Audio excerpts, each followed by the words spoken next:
Сәлем достар, бүгінгі видеода ИП-ға медстрахованияны кімдер төлемейді? Кейбір адамдарға медстрахованияны төлемей қоюға болады. Сол санатқа жататын адамдар туралы сөйлесетін боламыз.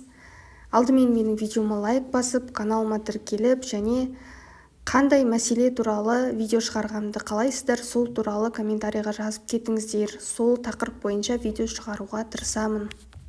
Каналға тағы да айтайын, тіркелуді ұмытып кетпеңіздер. Каналдың сіздерге беретіні көптеген сіздерге пайдалы ақпараттар айтып отыратын боламын.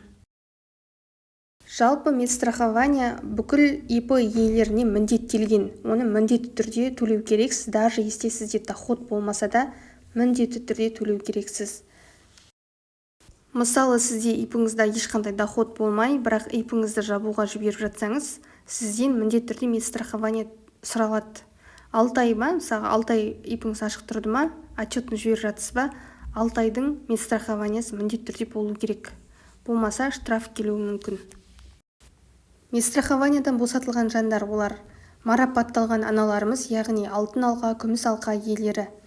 Одан бөлек бірінші, екінші, үшінші дәрежелі инвалидность алатын кісілер және оларды қарайтын, яғни инвалид баланы асырап отырған адам босатылған. Сондай-ақ 3 жасқа толмаған баламен декретте отырған аналарға төлемеуге де болады.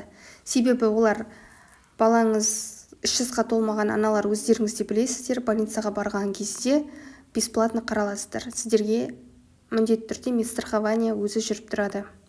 Одан бөлек басқа жерде жұмыс жасайтын болсаңыз да, ол жақтан медстрахования жүреді ғой сізде. Сондықтан ИП-ға төлемесеңіз де болады. Бірақ кейбір жағдайда ол кісілерге төлетіп жатады. Оны да ескеру керек.